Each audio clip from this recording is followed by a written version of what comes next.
joined here on the Next Best Picture podcast by one of my favorite actors working today, Scoot McNairy. Scoot, first of all, man, how are you today? I'm good. I'm good, Matt. How are you? Thanks for having me on the show. Yeah, man, absolutely. I've been wanting to talk to you. I'm not kidding when I say this, for I think well now over 10 years since you had that surge in your career in the early 2010s. We've been keeping our eye on you ever since in every project that you do, because quite frankly, I just find you to be one of the best character actors that we have working today. Geez, Matt, that's a really you're very kind. Those are very nice compliments. I don't know what to say to that. I feel really lucky and blessed to be having opportunities or being able to work. But but yeah, man, it's been awesome, man. I feel I feel really lucky. You know what I mean? It's a tough industry, tough business. So I feel very stoked to be just working at the end of the day. Yeah.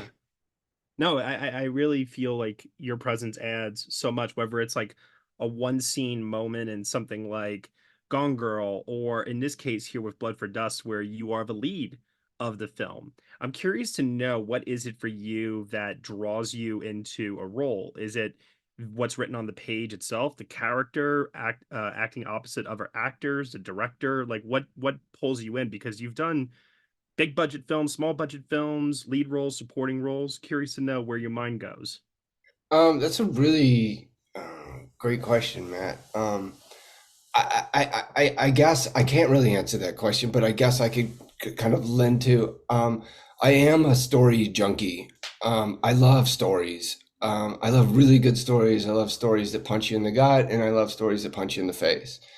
Um, and when I read something that's really good, I just get in this place where I just want to be a part of it. I just want to be a part of that story. And sometimes that falls as, one scene, and I'm just as excited about that as I would be, a bigger supporting role or leading role. But ideally, I just fall in love with the story that's being told, and I just want to be a part of it wherever I can fit in. And that's I feel like in the last, whatever, 10, 15 years, it's mostly what I've been chasing is really like scripts that, maybe not everyone likes, but they're really personal to me, or I really um there's something about them that I really enjoy, that I mean, sometimes it's just a line that I just want to say. I did a film, Fairyland, and there's a great script, great story. But essentially, I fell in love with it based on one scene. I just really loved this one scene that I wanted to do. So it's different. Everyone's different. There's also a lot of movies that I want that I don't get, or stories that I want to get into that I don't. So I mean, that's why I say I'm really lucky and really happy to be working on some of the projects that I get to work on. Absolutely. And your career also goes beyond just the big screen, but you also are very extensive in your television work as well. So I always see you working like constantly.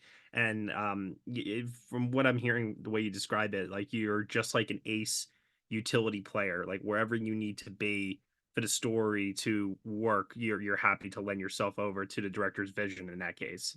Yeah, I mean, I've been in positions where I've like had to step out of the movie to get some other actor in there that will get the financing to get the role. I mean, sometimes I'll just bail on the film just because I want to see the movie get made, Yeah. or based on casting or financing or whatnot. But yeah, you know, I don't know. I don't know. I just feel. Uh, Blood for Dust was something that came from Rod Blackhurst. I think David Gordon Green had introduced the two of us years before we made the movie. And he had sent me something that I really liked. It was a really good story. I don't think I fit really well into the role. But and then later I watched his Amanda Knox documentary that I just thought was really clever and really well done, and really well executed, that I phoned him back up and asked him if he had anything else. And he said, I had this thing, Blood for Dust. It took us about 3 or 4 years to get it off the ground. and Rod is really diligent. I mean, super hard worker. He's constantly working and constantly busy as well. So it took us a while, and I think Josh Lucas coming on, which was a huge deal. And I hadn't known Josh personally, but been watching him for years. And then Kit Harington comes on, Jon Snow, and you're just like, and he just really kicked it into overdrive. So we were just so fortunate to be able to put the film together and get it made. Yeah. Did you always read for Cliff, or was there any other role that you were considered for amongst the script? I mean, I really liked Cliff. But I mean, I think there was a time I told Rod, like, look, if so, I could play Ricky, I could play Cliff. Ricky is something that feels like it's a little bit in my wheelhouse, and Cliff seemed not, and so I liked Cliff a lot better. But Kit came in and just knocked, and he did such a great job, just knocked that Ricky role out of the park. And so now, after seeing him do it, I couldn't imagine myself playing it or anyone else. Well, I believe there's also a line of dialogue in the film too that remarks that you are exactly the type of person that no one would suspect to be in the position that you're in. So in a way, it kind of benefits too that maybe this role was one that you're drawn to, but maybe not one necessarily that people would go, yeah, Scoot McNairy for that particular role. Yeah, it was the story, but also I really wanted to see what Rod, the Blackhurst, the filmmaker, I really wanted to see what he was going to do with it. Hmm. Sometimes you're just there's certain parts of a story that may escalate or lag or whatnot, but a filmmaker can come in and really build suspense around things that look flat on a page or mundane. And so I was really interested to see, and also Justin Derry, the DP that he was working with, these guys, all of them, the production designer, they all work together all the time. So it was a really tight knit group. So it's just really cool to see what they put together. You know what I mean? Just to you see what all these guys do. Yeah. Well, this has been described as Breaking Bad meets Fargo. And when you hear, like, you know, a comparison such as that to describe this, do you think that that is on point, or like what's your like feelings towards that? I think the film is unique, and I think that we draw parallels to help understand things. But Hmm. I think that all three of those projects are all individually just unique in their own way, and I think worlds clash, sometimes characters clash. But I mean, I never, go into I mean, it's this movie meets that movie. It feels like it's more for the sales and the finance people. But in my head, I always go into it thinking this is unique. It's different. Um, I do like to look for projects that aren't repeating, like there's something new about them, or a new take on it or a new angle. And so, yeah, I mean, I don't know, I'm just looking for something new and fresh, and this team that he brought, what I mean, really put together something new and fresh, and it does lend itself to the world of Fargo for sure, and Sure. also a little bit of the Breaking Bad, but I think that those two movies and TV shows are standalone, incredible filmmaking and storytelling. Yeah. One of the things that I was particularly struck by when I was watching this movie, and you've already spoke so highly of Rod, his control over tone and pacing of this movie, I think, is just really gripping. And I found myself really being drawn into the world, the characters, like you said. And even though it's not like, how would I say, maybe as like pulse pounding as maybe some of those shows like we just mentioned at times, it definitely is, I would say, a slow build to getting where it gets to, but there's just such mastery of control. Was that something that you felt on set while For you were yeah. for sure. Rod, Rod would always say, you come up with an idea, hey, what if we did this or what that? And sometimes he'd be like, okay, yeah, let's try it. But most of the time he was like, well, that's just not the film language. So like he was very much, composing and controlling that pace and wanting Yeah. things to be slow, slow, slow, slow burn. And I think, after a couple of days of shooting, you sort of pick up on that tone or something and then try and, use it or work it to your advantage. Yeah, absolutely. I know you mentioned Kit Harington earlier, like you said, acting opposite the King of the North himself. What is that like seeing him as such a recognizable character that we watched for over a decade on television act opposite you in this completely different role? I mean, like utterly transformed from what we have grown accustomed to seeing him in. Like, what is that like? It was awesome. I'm not gonna Yeah, lie. Seeing Kit come in and do this character and do it so well, um, you're also kind of like, oh, this movie is really gonna work. Now having this piece, but um, Kit's an amazing actor to begin with. I'm always floored one of the favorite things about this job is seeing an actor come in and do something and like blow you away because we we as actors get front row seats. We get to look them right in the eye. So some of those performances you get to see, it's like it's a front row seat. Actors always constantly impress me. It's one of the coolest thing about the job is seeing what an actor will come in and seeing what they'll bring. And just as mesmerizing as you say it is watching it, it's the same as me working opposite of him. I was just really glad that he came on and did the movie. yeah. What would you say was probably the most memorable day on set for you while working on this project? Man, we had a lot of fun on this project. I'm not gonna lie. Most memorable day was probably a couple snowstorms that really just socked us in, and it was about a 3 or 4 hour delay in the morning with some. I think we broke a bridge that we had to drive the car over. That was a big setback. But mostly just us just hacking out there in the cold. Kid opted out for these cowboy boots. He's like, I want these cowboy boots. And the first 2 days, he was like, I think I made a mistake fighting for these cowboy boots because my feet, I can't feel my toes. And, of course, I'm wearing some Sorels. My feet are nice and warm and cozy, anyways. And so, he just, that whole time, it was just funny. He'd be like, oh, these damn boots, my toes, I can't feel them, which is ironic to me because, some of those conditions, of course, they were geared up for it. Those conditions that they worked on Game of Thrones was he was Right. just telling me, yeah, he was just telling me you have no idea. There was just days that it was just unsafe to be out there. It was just so cold. Yeah, no, I can imagine such. One of the even things too that particularly struck me about this movie too is when it comes to your performance, like the interiority of this character and what he is dealing with, it's relatable to us as an audience. Average guy caught up in desperate circumstances turns to a world that we know is wrong, but he feels that he can find a way through.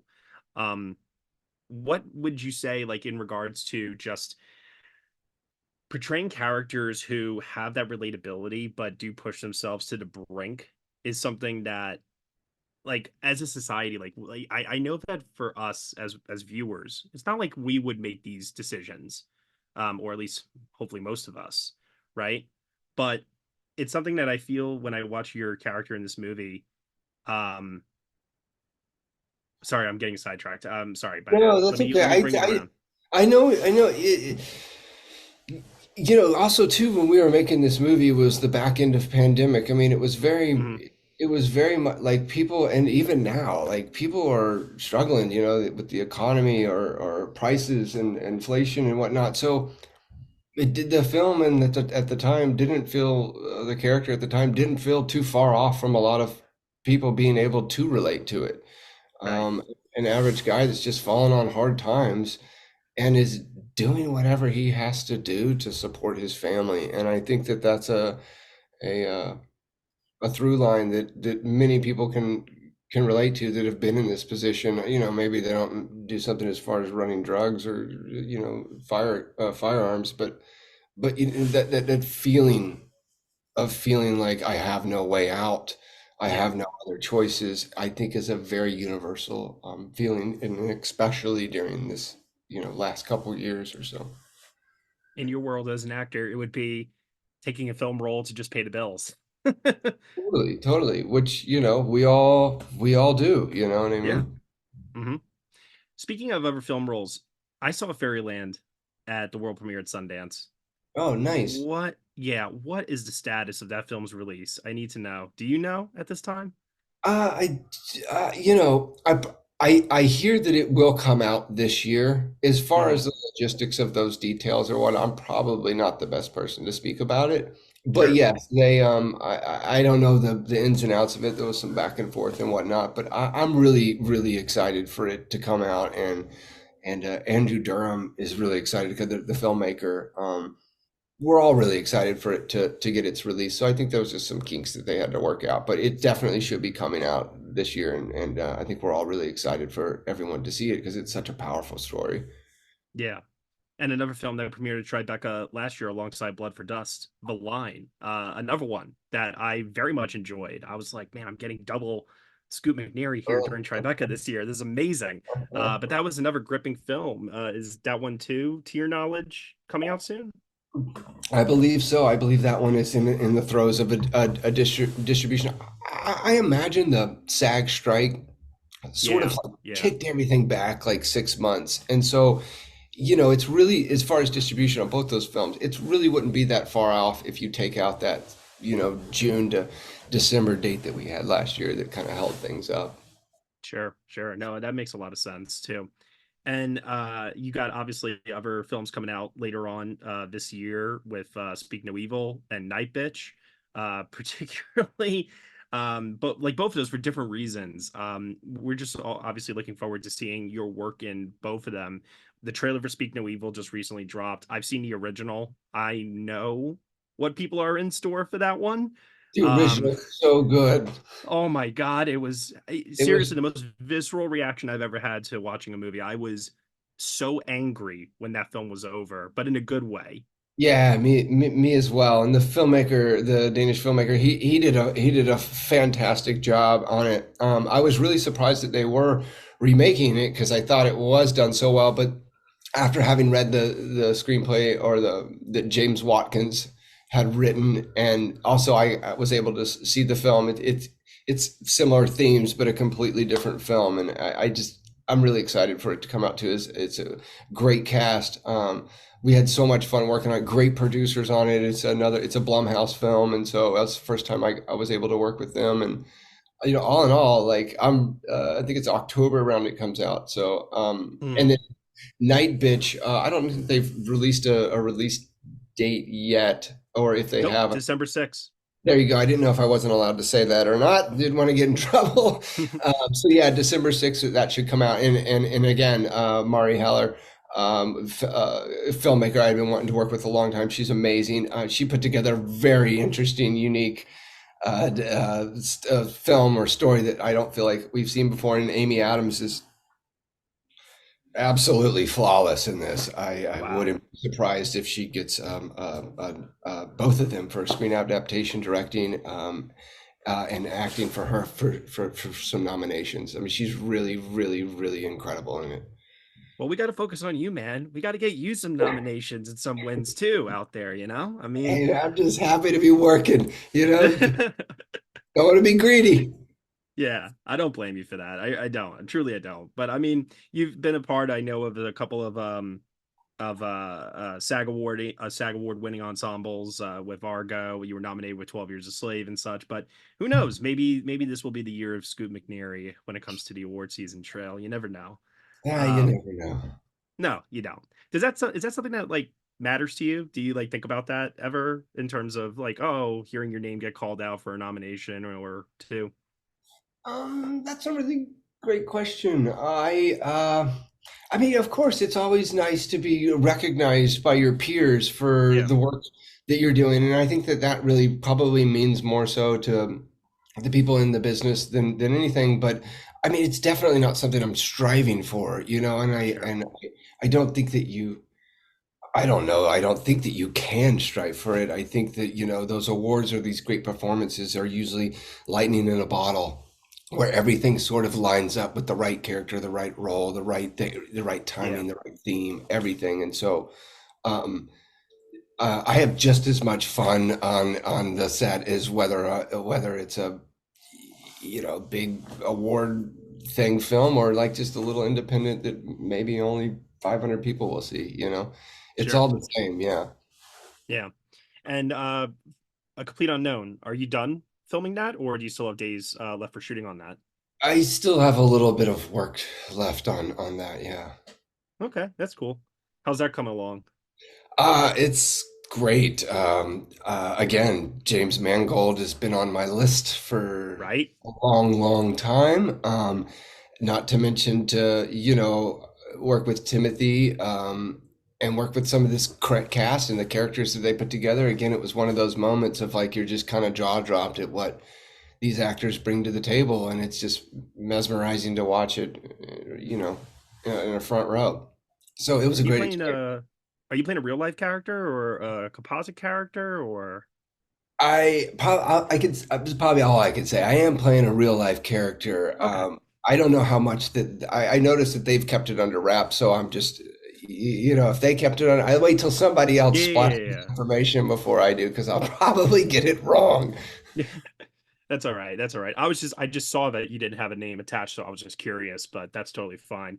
Well, I love hearing that you're busy. I love hearing that you're in demand. I love hearing too that you're happy to be working with filmmakers who, like you said, you have a list. And I just appreciate, like I said, just seeing you over the years just continue to evolve and grow. And no matter the scale of the project, man, you always just bring your A game. Hey, thanks so much, Matthew. I appreciate that. Look, as I said, I feel like I've been in the bonus round for 15 years. It's all been just a wild ride, and I'm just so grateful and have to remind myself all the don't take this for granted. Don't take this for granted. So I'm really, really thank you for all those kind words. It's really kind of you. Of course. Well, for our listeners out there, Scoot McNairy stars in Blood for Dust, which is going to be released April 19th from The Avenue. It is a small film. It definitely needs your support. Please check it out. Scoot is fantastic in it, as well as the King of the North himself, Kit Harington, and a few others. Scoot, thank Awesome. you so much for your time here today, man. I Hey, really Matthew, appreciate thank it. you so much for your time. Great interview. I really enjoyed talking with you. All right, man. Take care. Take care.